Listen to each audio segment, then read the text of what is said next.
How good will the Cincinnati Bengals offense be this upcoming NFL season? We got to talk about it. I want to give a special shout out to the sponsor of this video, Manscaped. So Manscaped recently just launched their Lawnmower 4.0. And listen, if you are a guy who does a lot of shaving underneath, the Lawnmower 4.0 is the perfect tool for you because listen, my first time shaving a couple of months ago went terrible. I had a bunch of scrapes, I had a bunch of bruises, and I also had patches because I didn't finish the job. So when Manscaped sent me the Lawnmower 4.0, I used it, and I was a little bit scared, okay? Because I was like, I ain't trying to give myself patches and give myself injuries like I did last time, my first time shaving. But when I used the Lawnmower 4.0, let me tell you guys something. It was a easy process. I had no scrapes, no bruises. It was no pain. Listen, if you're a guy who does a lot of shaving underneath, make sure that you guys go ahead and cop the Lawnmower 4.0 using my promo code JT for 20% off plus free shipping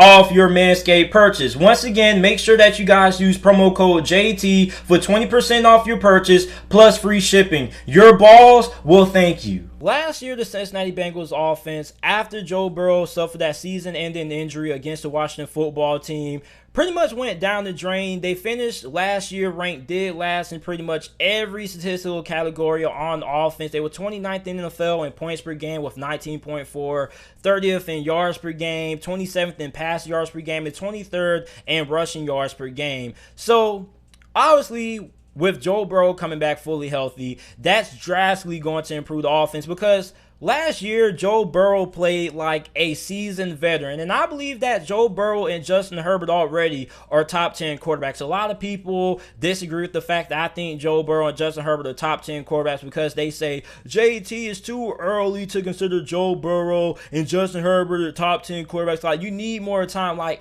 I don't understand why people think like this just some unwritten rule in terms of how long you have to wait until you consider a quarterback to be a top 10, player. Like, if you perform right out the gate as a top 10 quarterback, like, why should anybody have to wait to consider somebody to be in that top 10 QB discussion? Like, Joe Burrow, if you watch Joe Burrow play before he went down with that season-ending injury, he didn't play like a rookie. He played like a 10-year, 15-year NFL veteran. Like, the way he had command and control over that Cincinnati Bengals offense showed everybody why he deserved to get taken #1 overall. Because, like, the control he had over that offense, like, I don't know, man. Like, it's just really hard to explain. Like, he always looked so on point, so composed, so cool at all times. And that was playing behind one of the worst offensive lines in the NFL last year. Now you got Joe Burrow coming back playing behind a improved offensive line. Now, Cincinnati still has the worst offensive line in the AFC North. And no, that's not me being biased. That's just me being honest. Okay, but their offensive line is way better than what it was last year. And their offensive line should at least be average this year. Okay, at right tackle you have Raleigh Reef, who he's solid.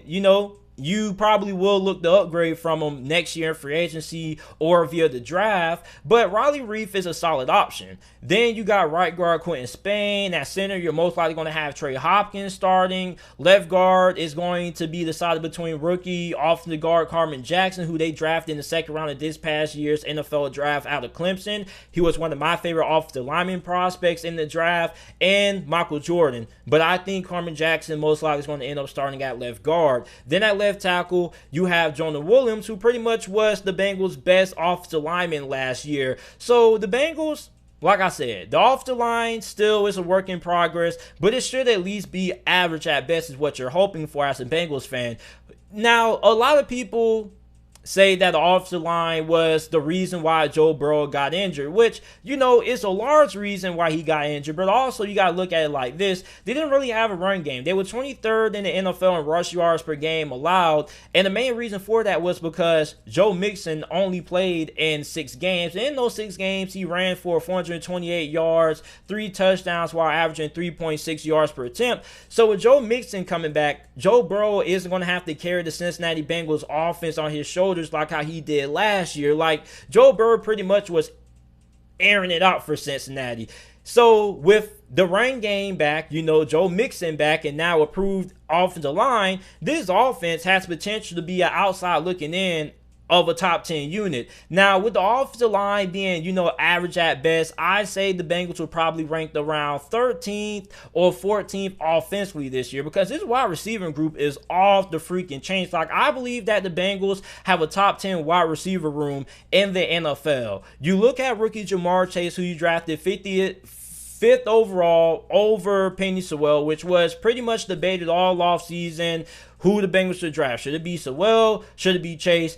They went with Jamar Chase. Now, I'm not upset with the Bengals' decision to draft Jamar Chase. Like, I wanted to see what the Bengals were going to do in the next upcoming rounds. Were they going to address the offensive line? And they did, okay? Like I mentioned earlier, you draft rookie offensive guard Carmen Jackson out of Clemson in the second round. I like that a lot. So they did focus on improving the offensive line after the Jamar Chase pick, which is what I wanted to see. Now, you got Jamar Chase, you got Tyler Boyd, who I feel Tyler Boyd is the most underrated wide receiver in the NFL. Had another good year last year, 79 receptions, 841 receiving yards, 4 touchdowns. Like, I said it last year and I'm saying it again, Tyler Boyd should be a Pro Bowler. Cincinnati Bengals fans, get Tyler Boyd into the freaking Pro Bowl. He is the best slot receiver in the NFL. He has been the Bengals' best wide receiver on their roster for like over the last 2-3 years. Like when AJ Green was injured back in 2019, Tyler Boyd stepped up and he was their best wide receiver. Like, Tyler Boyd is just so disrespected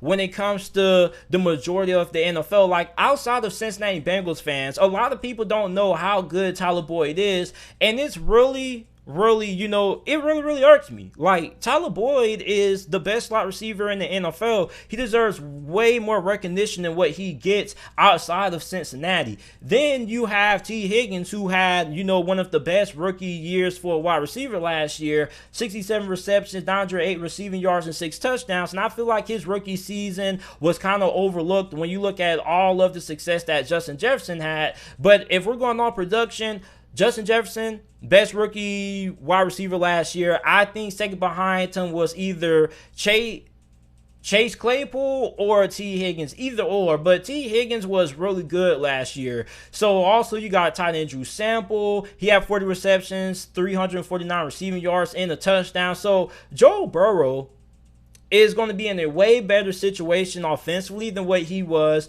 last year. And last year, the receiving group wasn't even a problem for Will. It was the offensive line. So now you give him more weapons to throw the football to. You're hoping the offensive line can at least be average at best. Joe Mixon's going to be coming back fully healthy. Now, the biggest concerns on offense is going to be, the offensive line. Like I said earlier, this offensive line at best is going to be average, but that's at best. We still haven't seen this unit take the field yet. But I'm speculating that this offensive line should at least be average. Now, who's going to be RB2 behind Joe Mixon? Because they lost longtime halfback Giovanni Bernard. So who's going to end up being the backup? You got Samaje Perine, you got Travion Williams, who I'm still really high on Travion Williams. You got rookie halfback Chris Evans and another rookie halfback Puka Williams out of Kansas, who pretty much is going to be like a third down back. Reminds me a little bit of Darren Sproles. Like, he's on the smaller side, but he's really quick. He's really shifty in the open field, hard to bring down because of how elusive he is.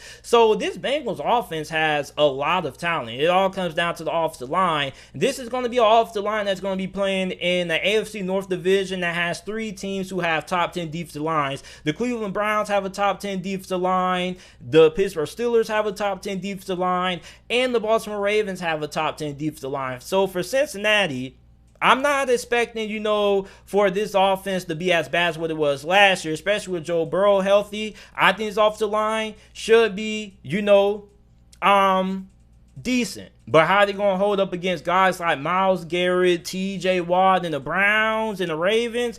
I don't really know. But this offensive line outside of the division should be fairly good, which is why I think this offense should be around 13th, 14th in the NFL. Now, if this offensive line was, above average, I think this probably could be a top 10 offense as a whole. But overall, I think my realistic expectations for Joe Burrow and this Bengals offense is probably hovering around 13th, 14th in the NFL when it comes to the best offenses, because the offensive line still isn't great, but it should be improved. And like I said, that run game is going to take a lot of pressure off Joe Burrow, because too often times last year, Cincinnati had to rely on Joe Burrow to carry them. I think a big part of Joe Burrow staying healthy is not only just going to be the offensive line, keeping him protected, but also making sure that you don't have to over rely on Joe Burrow to carry you week in and week out because of the addition of Joe Mixon coming back fully healthy. So let me know how you guys feel about the Cincinnati Bengals offense this upcoming NFL season.